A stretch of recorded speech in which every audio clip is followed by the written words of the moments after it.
Here I are. Hmm, How's it going?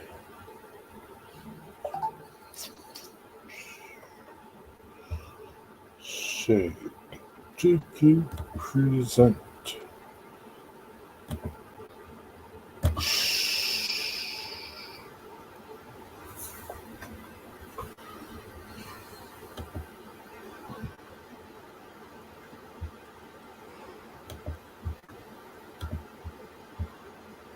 Hmm, Just looking for some things I'm going to share. Do this.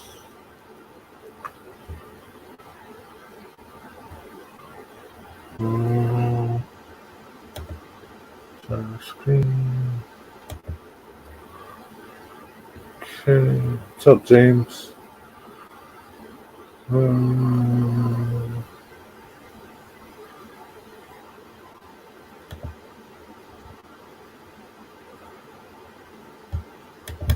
Max cut. Make sure it's see what it looks like. Heath kind of talked about this. I'm going to talk this program that I'm going to talk about now. I did a video of it too.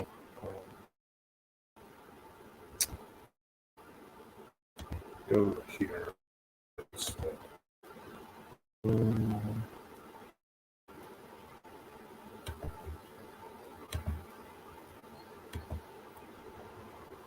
Well, James, I got Heath's plywood, started cutting it up.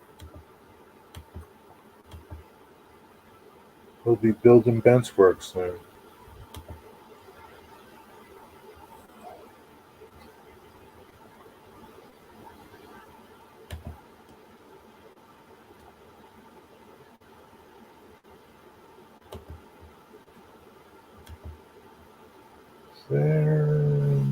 There, wait for that to come up. So what about benchmark? Oh, you'll see. Hold your pants on. Yo, what's up, Rick Bailey? I'm just going to talk about what I'm doing for Heath. Uh, and the process involved in that. And then I guess, Heath is going to,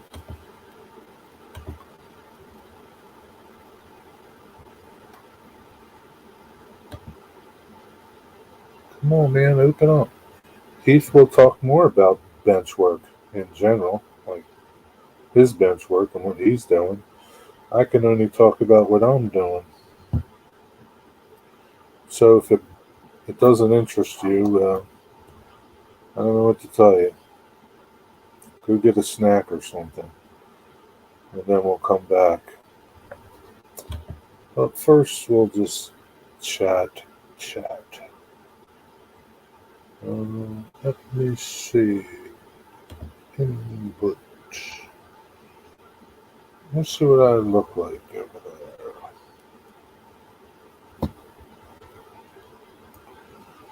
Channel. Okay. Is that what I look like? Yeah.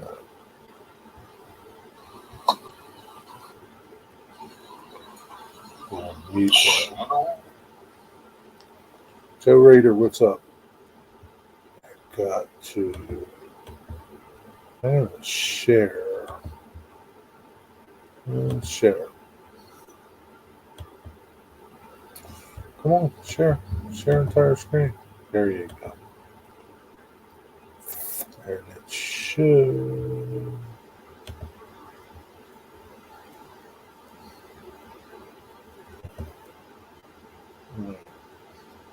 Hey there, Joe.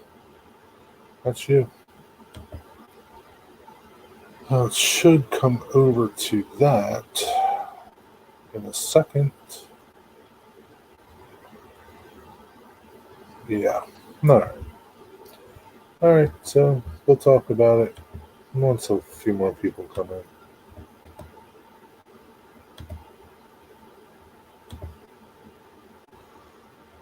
Save it.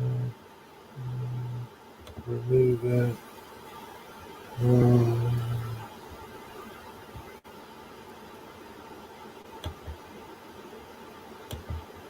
yeah, this sharing stuff is kind of new. Touch screen, share, back.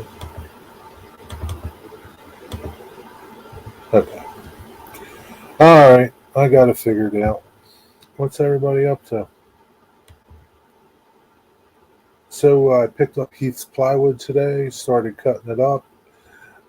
It's a lot of work, man. You'll see in a little bit how much is involved in Heath's bench work. He's doing cookie cutter bench work, not like your typical module bench work. Uh, so it's going to be it'll be fun for Heath to build. For me, it's just cutting stuff up, but there's a lot of stuff to cut up. So. Uh,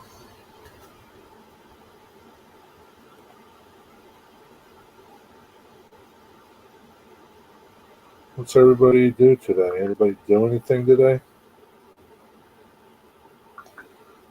I kind of thought it was Thursday, but it's only Wednesday. How's that?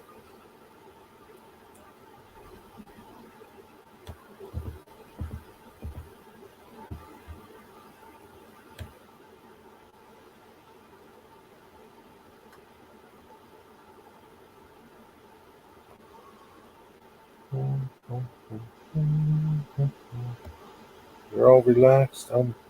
Yeah, I know you're doing modules. Yours is pretty easy. Hey, Dave, what's up? Welcome. Yours is pretty easy, James. It's pretty straightforward doing what you do. You could probably knock that out in a day or two. Keith's is a lot more involved. Can't even compare the two. Can't compare the two builds.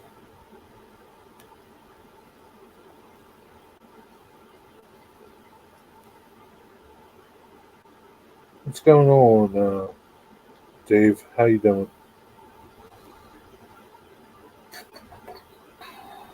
Digger Evans, welcome. What's up? How are you?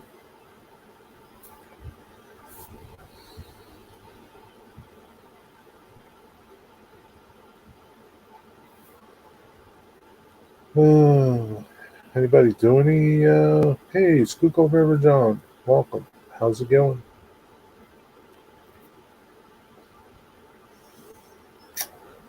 So I don't know if any of you saw Heath's community post, but on the 17th of next week, Heath is going to get his kidney stones, I don't know, removed somehow, blasted. I don't know what they're going to do to him. But so that's why he hasn't been doing his live stream. That's why he didn't do his live stream last night. Hasn't been feeling good. So he's had a rough road of these kidney stones. But he's still cleaning out his room. He sent me some photos, and he's got a lot done. Um, Packing, and yeah, he'll be ready. So we are shooting for next Saturday for me to drop all this stuff off up there. I'll be heading up there to New York City, the Big Apple, next Saturday. The good Lord willing, and it doesn't rain. Yeah, I mean, the cookie cutter style, which is kind of like what Otter Creek Dennis is doing. It's a lot more involved. I kind of understand it. I think John Schuylkill River, you're doing cookie cutter, weren't you, or no? On one of your layouts, on your HO layout, man, maybe. Yeah, he's been messing with them for, geez, it's been probably a month now. I mean, I guess he passed this on, and I don't really know. I don't know the whole story, but they've been giving him a problem for a while now. But hopefully he'll go get it straightened out. Yeah, your HO is cookie cutter. I remember it was, and your N scale is just on the door, which is easy, right? So, but yeah, I mean, he's got a lot of work to do. I mean, yeah, he's got a lot of work to do. He's still got, he's still going to have to cut stuff. And I guess the good thing for him, I don't know if you guys have seen his design or not. Um, I'm sure he's shared it some places. I don't know. Um, I have it, but I'm not going to share it. So I didn't ask him. Um, I just decided to do this um, last minute. And but yeah, he's got a lot of work to do. He's just like, yeah, he's going to have a while to go. I mean, I think he's shooting for, I don't know, January or something to have his, I don't know, track down. I guess the good thing is he's a point to point, so there's no loop anywhere. So he doesn't have any of these curves to cut out, no radiuses or anything. So I guess that is going to be a good thing for him. What's up, Mystic? I have lots of terrain changes on my HO layout. That's why I went. Yeah, and I think that's why Heath is doing it too. He's has three different riser heights that I'll be cutting for him: 2 inch, 3 inch, and 4 inch. And yeah, I guess he's just going to have a lot of different terrain changes in his layout too. I can't like wrap my head around this cookie cutter style right yet because I don't. I only see Dennis's bench work, and there's a lot of holes everywhere. So, what area I have as an angle section has not decided. I've not decided how I'm building that section. Yeah, angles are angles. You'll be all right, Mister Wizard. Hey, Rusty, passing by you. So, anybody that just popped in, I picked up Heath's material today. In total, seven sheets of material. 4 3/4 4x8 bolted birch sheets. Really nice stuff. Zero voids, no voids at all. Flat lambs, um, and then 3 sheets of hardboard, 1/8 inch hardboard. Uh, should have done risers and foam. It's not my layout, man. I don't, Heath, who is that? You know who it is. It's you. um, yeah, this is not my layout, Red Belly. I mean, um, you still need to attach the phone to something. That's just it. So, um, Heath is, I guess, is going to have his grid work and then put risers and then put his road bed on the risers. I'm guessing. I don't know. Heath's here. He would know. Um, but yeah, so mm, you'd have to ask Keith why you didn't do it that way, Rick. I don't know. So yeah, I picked up the plywood. Let me just talk to you a little bit about the program that I use and I had Heath use. He talked about it a little bit, but I'm going to share it with you guys now. I'm going to share it. Let's go down here. That's my screen. So I'm just looking at my phone to see where I'm at.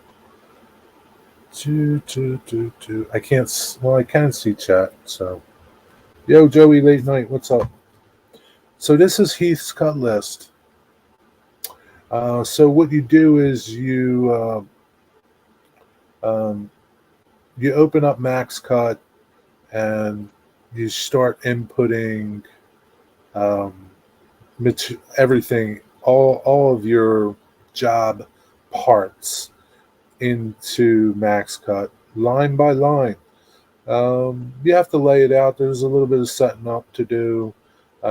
So it takes a little bit of figuring out, but once you figure it out, it's really easy. Um, so what you do is you input all this stuff, all your information, and then you come up here to optimize sheet, and boom, tells you everything and how you're going to cut it. And then you just go through and you see here the number of sheets, um, how much waste, total panels, and it tells me what number sheet I'm on. So, and these are just cuts, you're just laying it, the optimizer lays all the parts out to best get the most yield from all your sheets.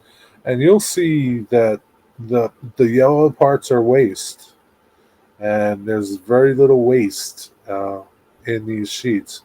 So this program, hey Eric, anybody else that just came in, uh, this program really helps you lay out sheets. These are all his parts, leg parts, um,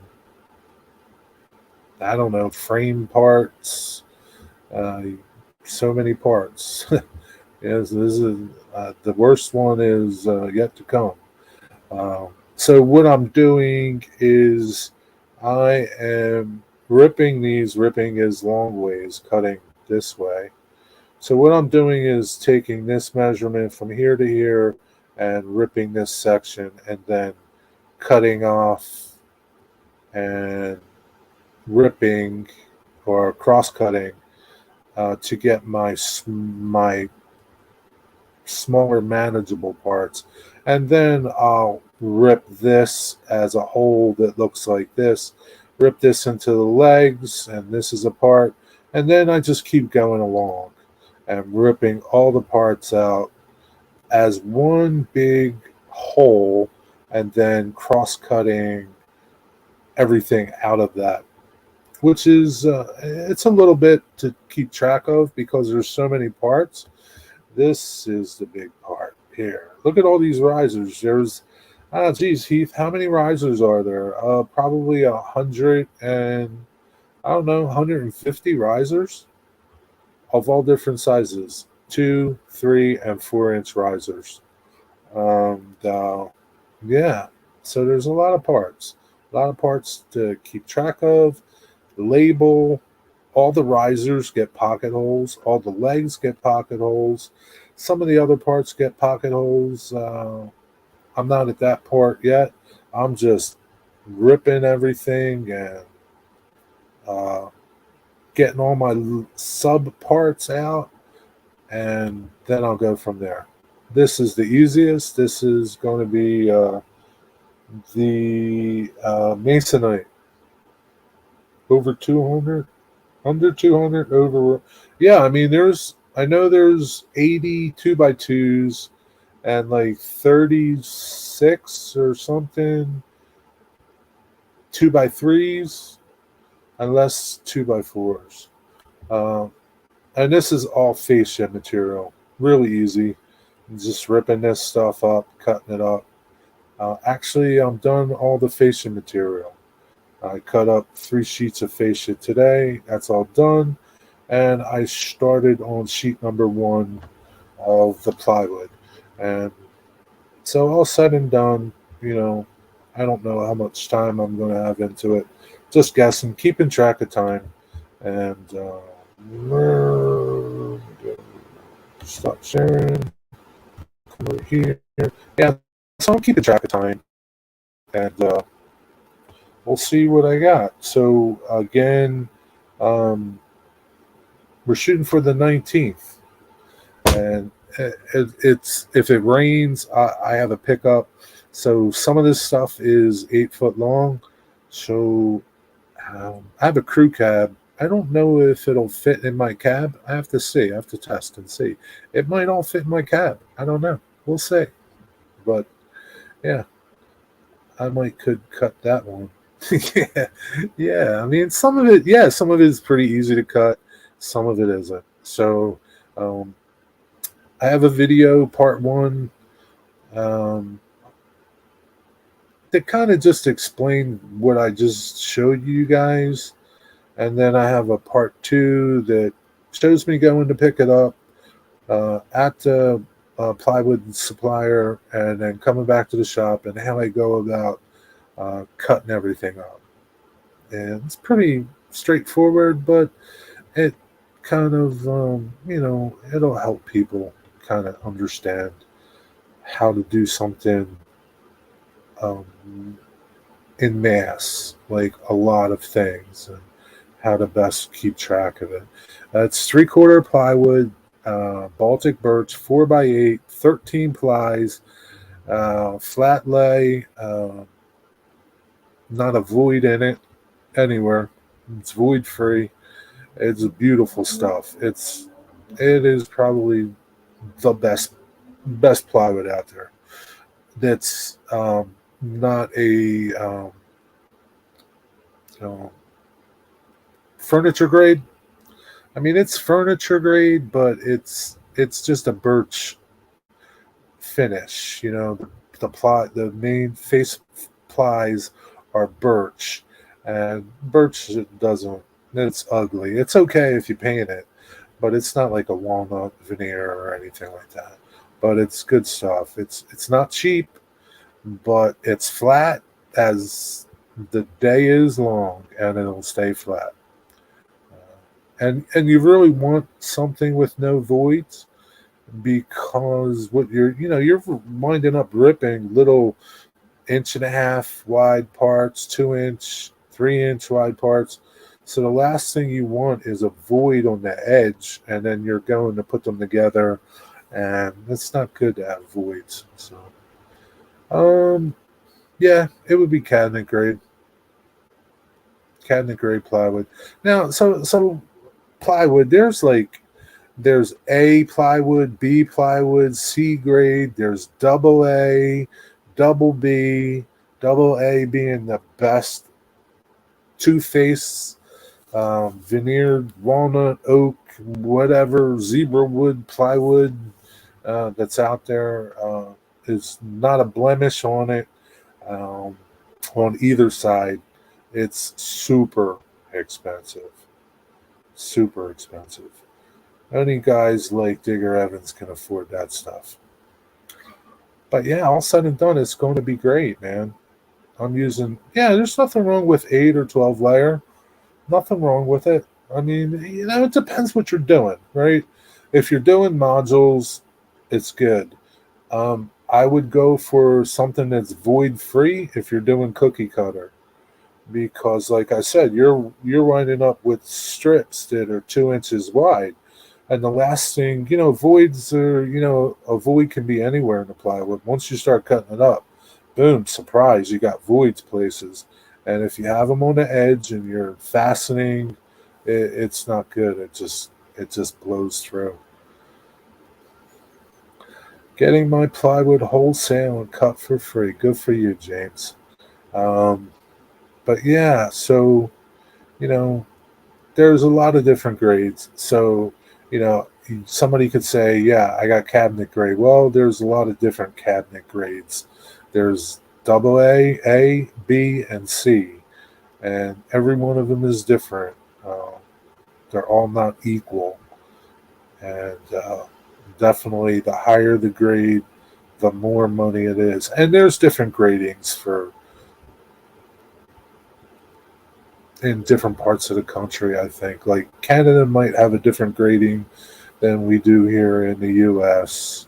Um, but yeah, so so that's it. Um, I can put the rest in my mouth. I don't know what you're talking about. Um, where do the influence of waste? What are you guys talking about? Especially with pocket holes. Pocket holes. So pocket. One of the things about pocket holes, you don't want any voids. You don't want any voids because what happens is you start screwing into a void, and you'll see that your screw just keeps going, like not through the material, but it never tightens up because there's nothing there for the screw threads to bite to. So when you have voids and you're using pocket holes, it you're going to wish that you didn't have them. And most likely, if you run into them, you're going to have to drill another hole and find a non void. And if you got voids, I would suggest that there's two ways you can go about it. Make sure that you're gluing your parts together, and you can fill the voids. You can use like Bondo. I've used that before.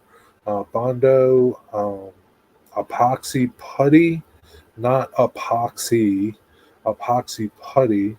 It's kind of like a Bondo. You mix it. It's just a little easier to work with. Um, so I've used both to fill voids, and yeah, it can be a long road if a lot of work if you got a lot of voids and you're filling them. So, but it's not the end of the world if you do. But it just makes more work for you, and if that's okay with you, that's good. I never even thought about voids before.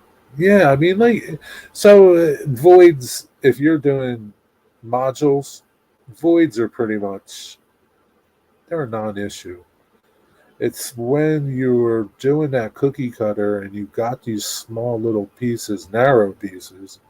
Again, some of the heat pieces are an inch and a half wide, and there's pocket holes in them, or 2 inches and there's pocket holes in them.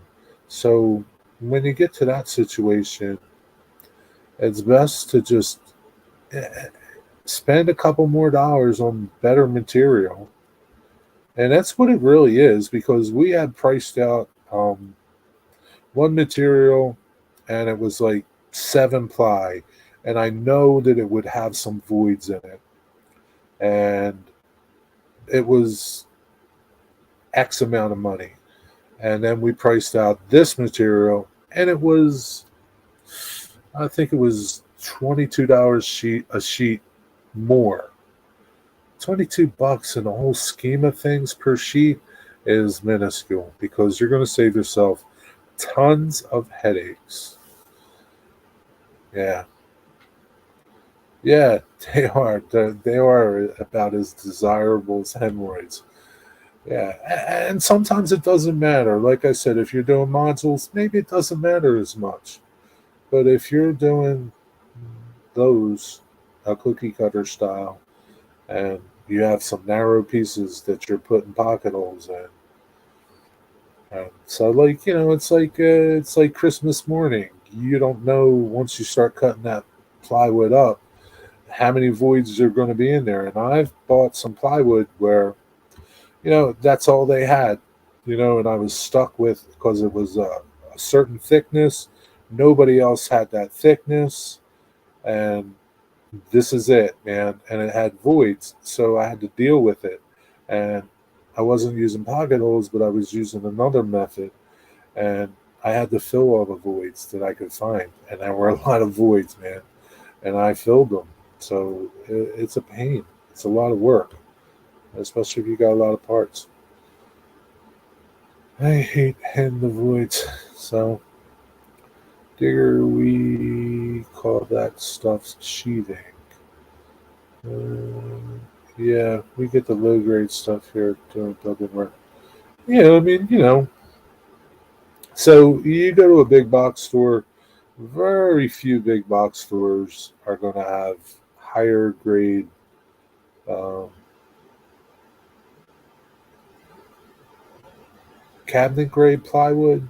They might have like C grade, whereas if you go to a plywood wholesaler, you can get double A grade, which is night and day.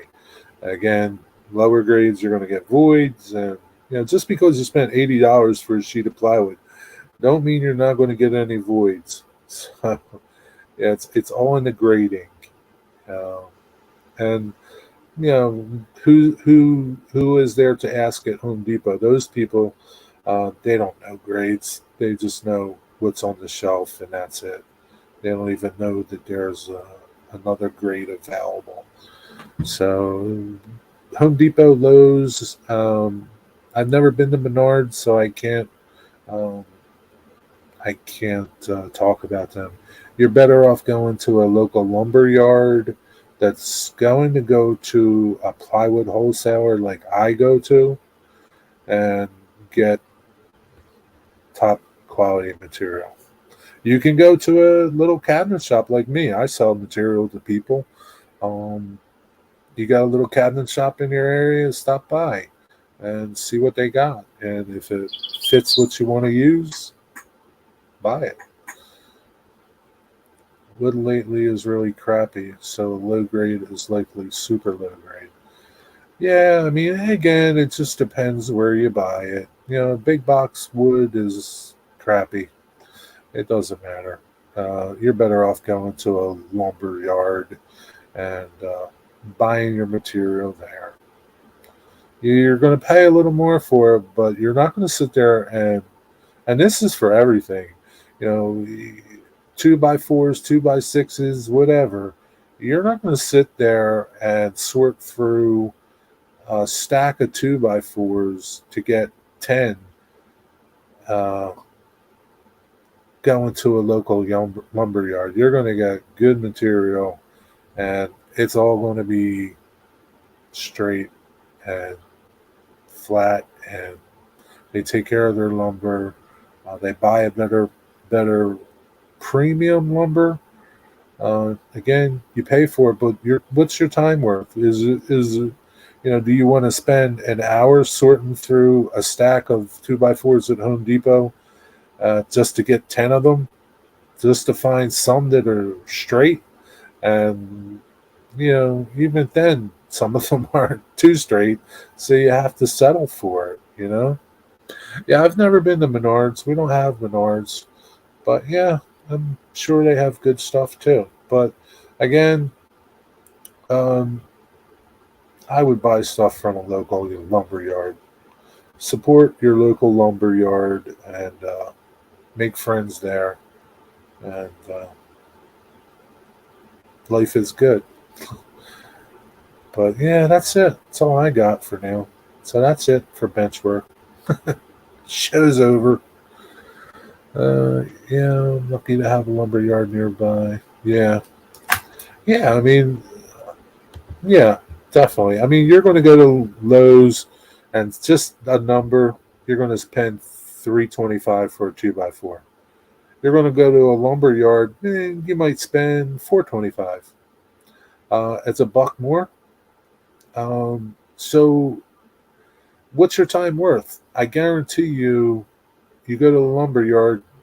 Every board you pull off, you're going to put on your cart. Um, you go to Home Depot, you could cast aside 5 boards just to find one or 10. So what's your time worth? Figure that out. My time is worth something. Um, that's that. I got my lumber from a cabinet maker. That's a good place to get it because he's going to get it from someplace that uh, sells quality material. Hopefully, if he's a good cabinet maker. There's some hackers out there, so they'll go to Home Depot and charge you premium prices. And once you put it together, like once, so say you get something, once you get a cabinet from somebody, you don't know what it's made of, how it's made. Um, but I'm not here to bash anybody. I buy clear pine dimensional lumber. Hey, Dave, what's up from Menards? More, but worth every penny. Yeah, I mean, the clear pine is a lot more, but it's the knots. Knots in pine are the worst, and you start getting waves and twists, and yeah, it's the knots that are bad. So you spend a little more, and you get a better product if that's what you want. If you don't care, then just buy roof sheathing and bent up 2x4s. But hey, if you're going to buy bent up 2x4s, ask for a discount because maybe they might sell it to you cheaper. Just a question. And sometimes you could look down the length of a board, a 2x4, 2x6, or anything, and it's bent, say, down at the end, and you only need, you know, 40 inches of it. So once you start uh, cutting it up into parts, maybe that bend will disappear. Sometimes it does, sometimes it doesn't. So, yeah. 84 lumber, yeah, they're few and far between anymore. They used to be good. I don't go there, so I don't know what they're like. I think 84 lumber is more like construction stuff. But yeah, I don't know. I don't go there. You're having your bench work prepared by a cabinet maker, Heath. They're absolutely only the best. Only the best for Heath. Heath doesn't. You guys know Heath. He only buys the best stuff. Uh, Heath only buys the best. He doesn't mess around. I don't do any woodwork myself. My neighbor is a joiner. I let him do it. Yeah, it's easier that way. Yo, Wigwag, what's up? I'm sure I will screw something up. Maybe you will, maybe you won't. I screw stuff up too, so if I use aluminum on my first layout, we definitely use it on my next, assuming there is a next, huh? You never know, John. Maybe there will be. Maybe there won't be. I'm not a small sheet of birch from Home Depot, no voids. Yeah. So here's the crazy thing, right? You can buy those small sheets of birch, those little cutoffs, the 2x4, 2x2 cutoffs. Sometimes you wind up paying just as much for that small sheet as you do a big sheet. And I know um, you got the rest of the sheet. So what do you do with it? If you buy the big sheet, Home Depot usually will cut it for you. So that's an easy way to get it home. What do you do with the rest of it? I don't know. But it's a convenience thing. That's why they do it. Um, what's your thoughts on aluminum, Jerry? It's like to do bench work. I mean, it's like, I, you know, I don't know. How deep are your pockets? I mean, like, aluminum's great, right? It's not going to bend. It's not going to twist. It's not going to do anything. Um, Aluminum's not cheap. I mean, especially depending what you buy. Yeah, aluminum. Uh, yeah, anything in that realm, steel, aluminum is going to be the best. But do you need it? I don't know. It's up to you. Dave, I would use aluminum for a swing gate. Yeah, something like that. Definitely. Yes. Yeah, definitely. I would use aluminum for a swing gate. Like you can buy like aluminum angle, and it's not that expensive. You can buy that at Home Depot and Lowe's and Menards probably, and use that. And it's never going to change. Um, it's going to be rigid no matter how long your piece is. So here's another thing, right? The more the plies in plywood, the more rigid it is going to be over its length. Um, so obviously, 3/4 material is going to be rigid over its 8 foot length and little tiny 1 inch pieces, no matter what. But once you get into like half inch, quarter inch, I can rip that stuff into 1 inch pieces and 8 foot long, 6 foot long, and there's absolutely no sag to it. None. Because of all the plies. The plies make it strong. But yeah, I mean, aluminum for a swing gate, yeah, I would definitely use that.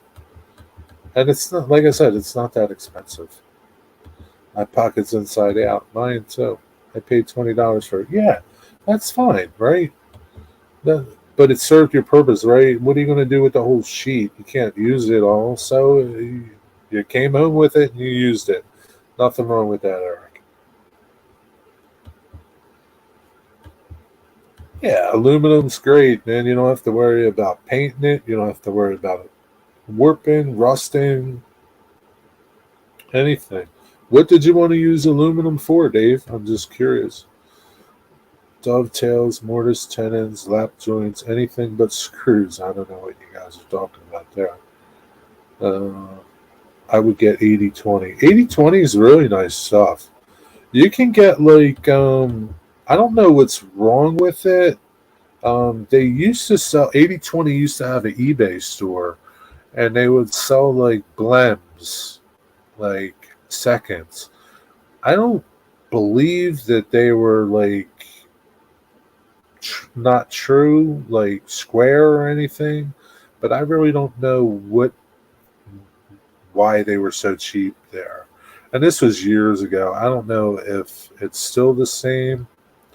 Uh, the nice thing about 80/20 is they have so much stuff that integrates with it, um, in the sense that their catalog is thick, huge, and there's any conceivable, I don't know, joint, um, doodad or anything that you can think of, they have it available to connect and add things to 80/20. And it's just, and once you build that stuff, man, that stuff is like, you could park a truck on it. But 80/20 is good stuff. And they have different sizes. So, yeah, 80/20 is awesome stuff. Not cheap. And like I said, if you can buy it in the blems, it's better. Oh, you thought about using it, but you didn't. Are you having issues with your swing gate, Dave? Glue and pocket screws are good for someone like me who doesn't have a wood. Yeah, no. Hey, there's nothing like pocket. Like everybody, I had this conversation with Heath, and like pocket holes have been around for, I don't know, since the 50s, maybe 40s, definitely 50s. They're nothing new.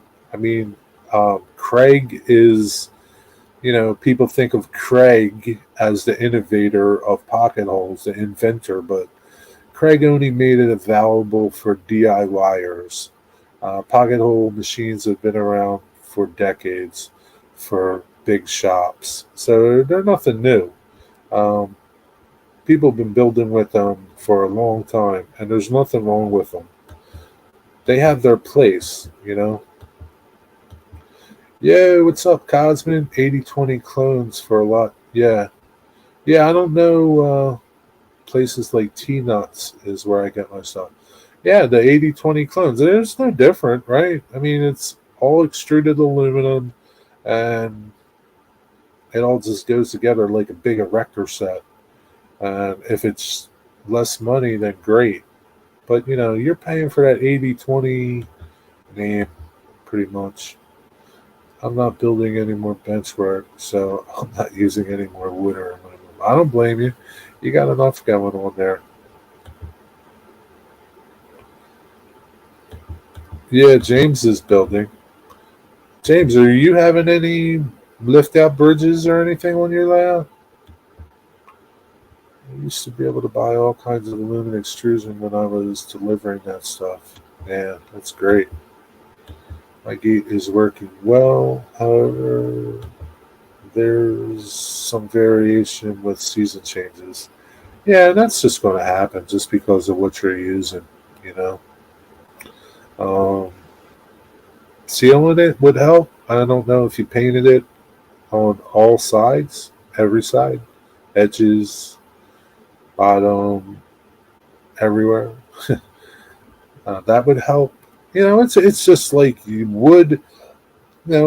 Wood is constantly, it's dead but it's still alive because it's bringing in moisture and it's changing with moisture, so it expands and contracts. It's kind of still alive. It's not growing. Well, it is growing when it expands, but you know what I mean. It's only going to expand a certain amount, and that's it. It's not like, it's going to expand 3 inches. It's not happening. But yeah, it's just the nature of it. Had one made. Yankee Workshop had one made. Delta. I don't know what you're talking about. Pocket hole machines? Craig has made it easier for us hacks. I mean, I wouldn't call yourself a hack. They've made it easier for everybody, DIY people, uh, um, hobbyists. They've made it easier for anybody to get into it and not have to spend, six, $700, $7,000 for a pocket hole machine. The lift out has got me stopped right now. How come, man? What are you doing, Rusty? Get on that lift out. Just open it. Yeah, yeah, just open it. Using PowerPoints for DCC concepts. I will paint my wood. Yeah, it's a good idea to paint it, especially if it's in an area that maybe not be climate controlled all the time. Like a basement. A basement would be damper. Here's the thing, right?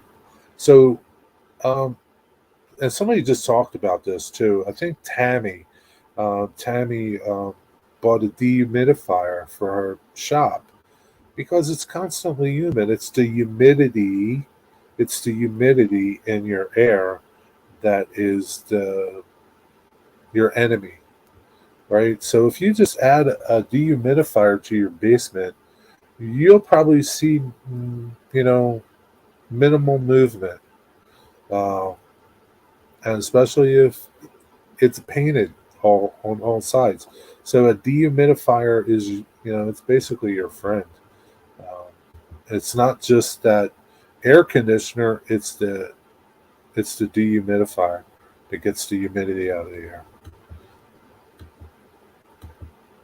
Pocket hole machine Delta made the tool bench top. Yeah. James is going to paint my wood also. Yeah, James is coming up to paint. Nice. It's nice of James. Good for you.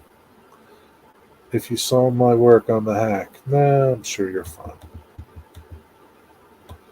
Heath, bring it here, no problem. Come on, James, just go to the Big Apple. Take your wife on a little trip for the weekend. Send your wife out to, like, I don't know, Rockefeller Center, and let her go shopping, and you can help Heath paint his wood. Fills up once a day. Yeah, yeah. There's a lot of humidity in the basement. Definitely. Everyone should have a dehumidifier in their train room, unless you live in a very dry area. Yeah, and if you have the room to put it, like, if you don't have the room, then you're kind of out of luck. But it would help if you got problems with a lot of humidity and you're having problems with your layout moving around. What's up, Deep Creek Mike?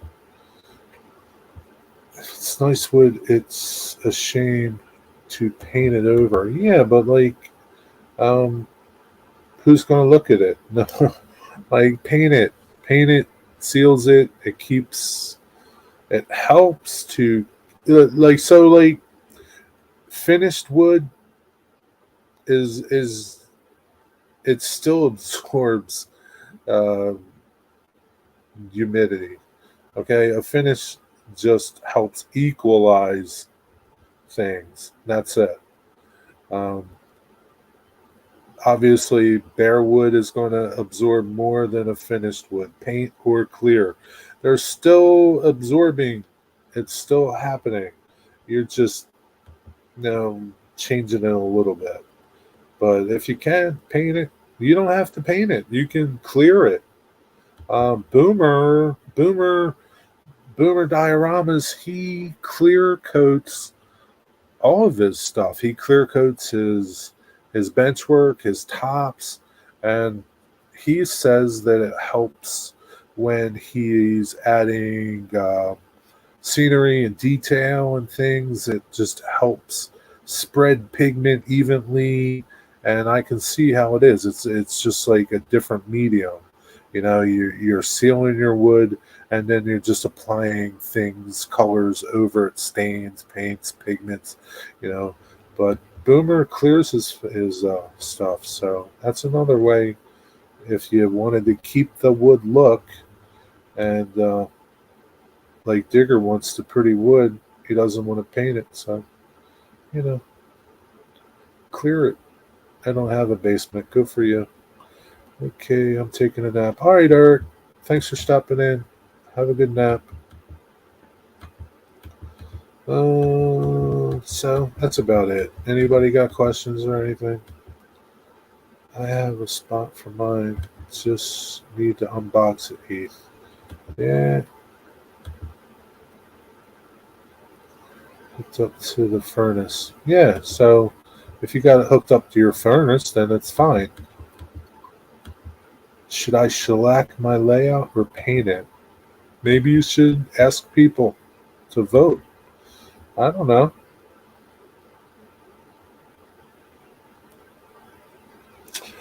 I don't know. Do you want to spend that money? Either way.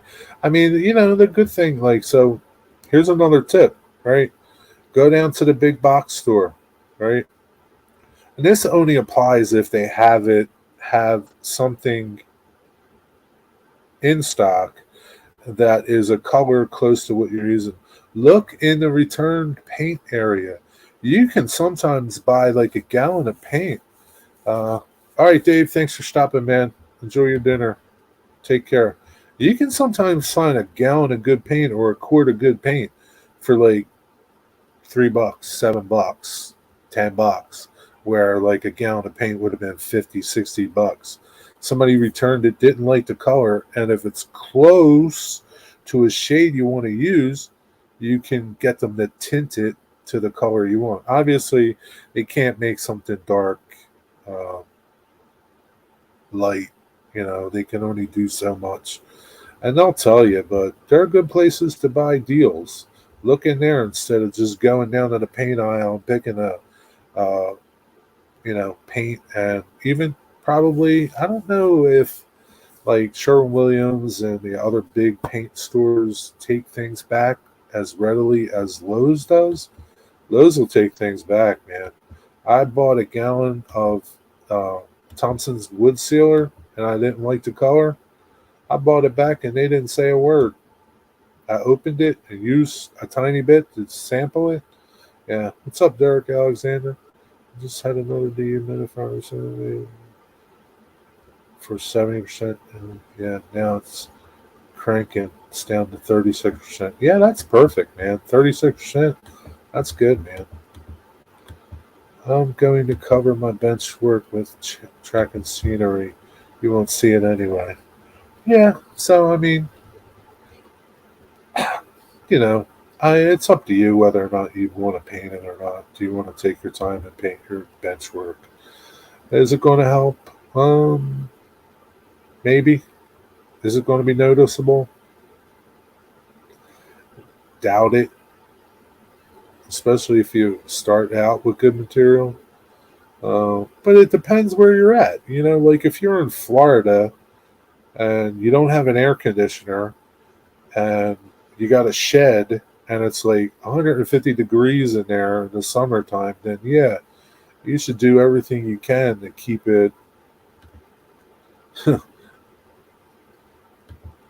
normal, somewhat. But because the last thing you want to do is be like Sparky, build your helix, and then have to tear it out because your plywood isn't that good and everything worked on you, and now you spend all that time doing all that work, and the last thing you want to happen is you have to tear it out. Yes, some of the home cheaper the gallons were $9.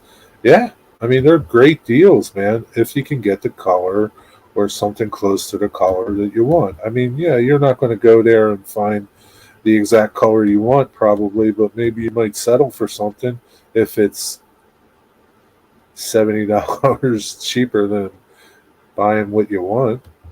But that's up to you. I'm going to paint it for fireproofing. Yeah, I guess you could.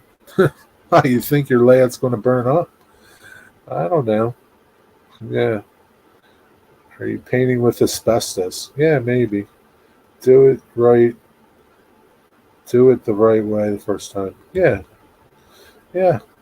And if you can, if you can't, you do what you can do, right? If your budget doesn't allow you to buy certain things, there's ways to get around it. The dehumidifier is one. You spend $150, $180 for a dehumidifier, and you don't have to worry about nothing pretty much. But painting is going to help. But you know, so that's all I got. Bench work is over. So yeah, um, I don't know. I guess I don't know if Heath is throwing it out there for any of his subscribers to come up that are close by that maybe want to help out, unload, and maybe build a module or two. Maybe you can stop by. I don't know. Talk to Heath.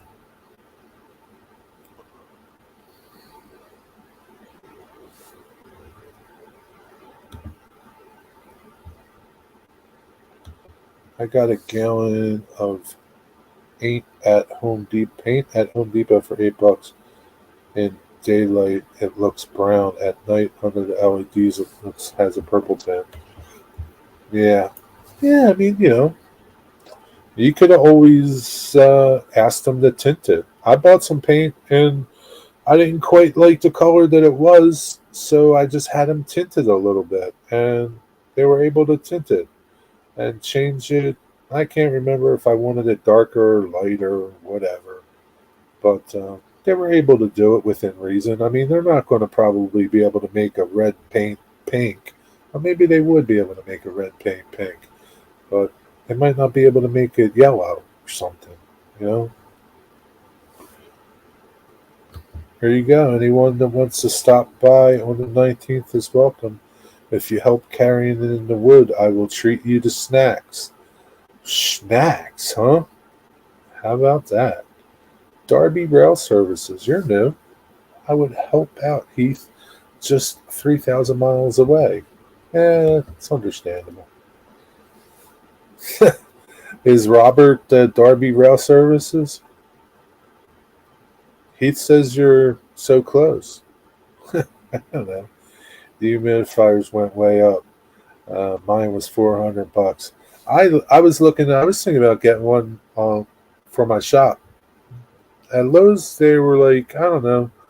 Uh, I can't remember. It was a cheap brand. It was $189. I just decided I don't have room for it. I don't really have a need for it. But Lowe's has them cheap. Whether or not they last long, I don't know. Putting all the Mod Podge and diluted PVA on the rails does not get enough mention in the humidity delay debate. Yeah, I mean, because you're adding glue, you're adding water to your layout in the diluted glue. So, you're adding all these things that, especially the water, the diluted glue is one thing, right?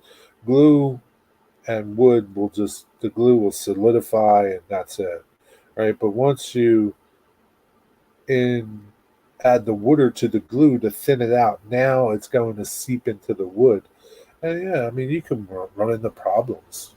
I mean, anything's possible. Anything.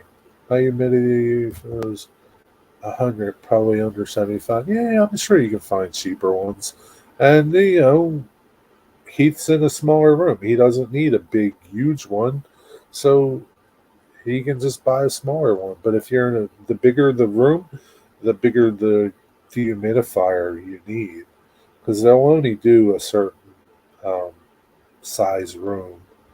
So you have to, if you get this little tiny dehumidifier and you're in a two-car garage, and you're probably going to need a couple of those little tiny things. So yeah, you got to. It's like air conditioning, man. You got to size it to the room. Can be a full-time job, Robert. Yeah, getting rid of scammers. Yeah, scammer spam is a pain. I can't stand it. Hey, 70 pint 4 years ago was only $250. Yeah, and I'm sure the better brands are more money. Rusty, your area produces all the humidity for the rest of the country. Yeah, Rusty lives in the rock. Rusty lives in the humidity world. It's like the jungle down there. Thanks for stopping, John. Have a good night. Good to see you. Happy birthday. Happy birthday. But, yeah, Rusty would need like if Heath needed like one dehumidifier for his room. If Rusty was in the same size room down there, he'd probably need like two or three.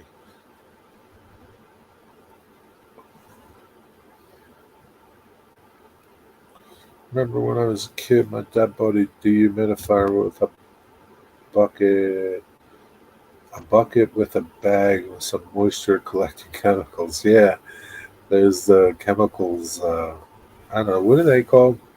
De decant. I don't know, something. Yeah, those little crystals she throw, and they work. I mean, but I guess after a while they stop absorbing. But yeah, especially this time of year.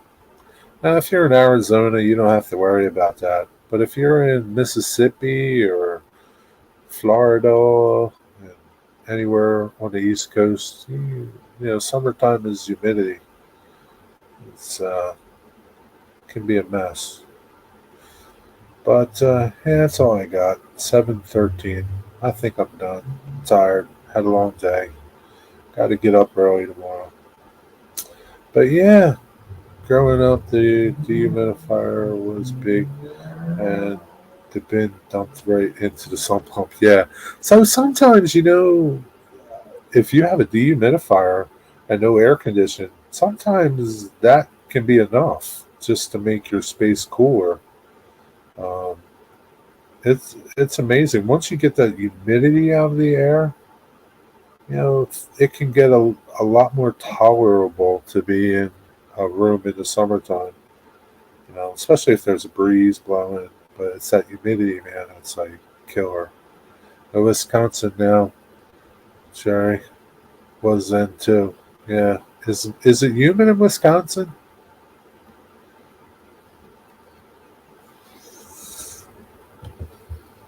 But yeah, I don't know. Heath, do you have an idea, like serious idea, uh, how long it's going to take you to?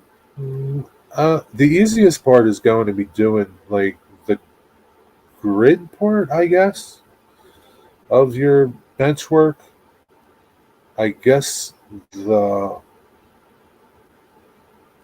the track work, like all the track supports and all, would my guess is going to be the longest part of your build. Do you have an idea? Have you ever done that before, or what's involved? Do you have an idea what's involved in that? Heath won't have an idea. Yes, he will. Dehumidifier does a good job for cooling the basement. Yeah.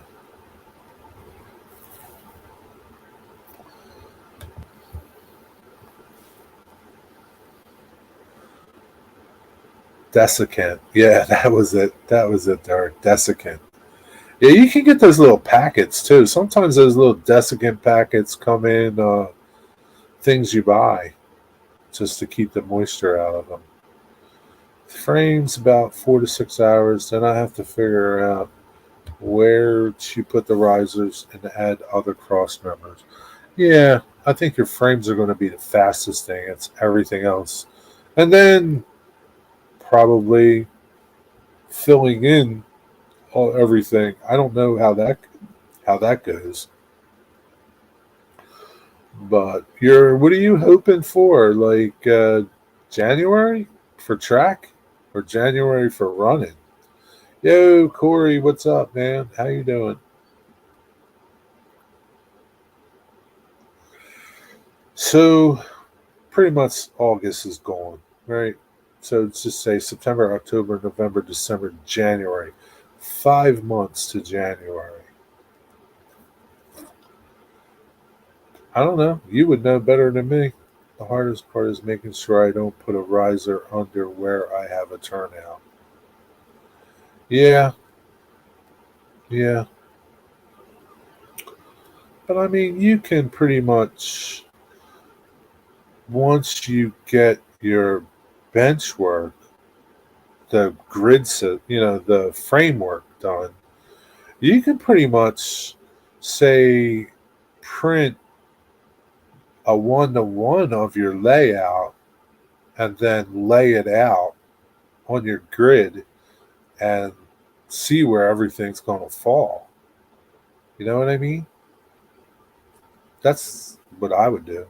I mean, like, I know my layout and your layout are totally different, but when Rick helped me with my track plan, he printed me out a one to one of my layout, and I just laid that down on my module, and I could see everywhere where everything was going to be. So it was like easy, you know. But yeah, already got a quote to print the one to one. Cool. Yeah, I think that is like worth whatever it costs because it'll be just smooth sailing, man. It'll just be smooth sailing from the time you build your framework to the time you start laying track because you'll know exactly where everything's going to go. Nothing's moving unless you change things. $80 for black and white. Yeah, you don't need color. Black and white's fine. You know, black and white is fine. You don't need color because you're probably most likely just going to take it off and either discard it or I don't know what you're going to do with it. But I mean, if you ever wanted to, you could maybe keep it depending and maybe somewhere down the road, if you got ambitious, you could use that to make custom turnouts for your, handmade turnouts for your layout if you wanted to, you know. Because I know Dennis and Claude use the printouts too, and I think uh, Jason does too to do the handmade turnouts. Go to a place that prints displays and blueprints. And they run the track plan through a plotter. Really? Interesting. I will use a pounce wheel to transfer the layout to the benchwork. Yeah, that'll work, I guess. In theory. I don't know. And carbon paper. Yeah, in theory, I guess that'll work. Well, you'll figure it out. I mean, anywhere else six. Uh, if you want colors, get some highlighters. Yeah, yeah. I print my own one to one with no margins and use a lot of tape. Yeah, that's what I did with Rick. Rick printed mine for me, and I just used tape. I had all these pieces of little, whatever, 8 by 11, and just put them together. I didn't need to be exact, precise. And you don't either, Heath. I mean, you just want an idea where your turnout's going to be, whether or not, you're off a 16th or a quarter of an inch. It's not going to be a game changer. Corey, that's where I'm going. They will print on a 36-inch printer, and it will be 200 inches long. Cool. Yeah. Yeah, it's well worth $80, man. It's well worth that. You're covering the board with foam, Heath? No. Heath can explain it. I don't, And again, Heath, I had talked earlier before you came, and I don't know how much of your track plan that you've shared with your subscribers. So I don't know what's out there um, as far as your plan and how it looks, and so a lot of push pins. Yeah, no foam at all on Heath's layout. I think I'm doing court. I don't think I'm doing cork either. Wow, it's not doing cork either. Yeah, that's great, Heath. You save a lot of labor and head scratching. Yeah, a lot of cursing and moving stuff that maybe is in the way, and yeah, it'll just be so much nicer to do it that way. You've got this investment in everything, right? You got the investment in your bench work, your track, uh, you know, your scenery stuff. Just what's another $80 in the whole scheme of things? It's nothing, man. $80 is, if you equate it to, making $10 an hour, it's an 8-hour day that you're going to fuss with fixing something that you put in the wrong place. Only to find that you put it there, and 2 weeks, 3 weeks, a month later, now you got to move it. So it's easy. I've gone to cutting out the white space and trace with the track. Still changes, but less and less. I find I mess things up when I cut it out like that. I leave it on the big pieces. I've never used it like that, but I would think it would be better to keep it as a whole. Yo! All right, Joe. Have a good night, buddy. Take care. Thanks for stopping by. 7:30. I'm going to wrap it up. All right. So get all your questions in for Heath. I hope Heath is feeling okay so that next week he can do his show. But if not, say la vie. Thanks for stopping in, though, Heath. At least you don't have to sit here and show your face in pain. I can't wait to work on a new neighborhood free styrofoam scraps for my future hills. Can't wait to. Yeah. Yeah, scraps are the best, right? Mom is live. Okay. Yeah, all right. Y'all go over and see what Tammy's doing.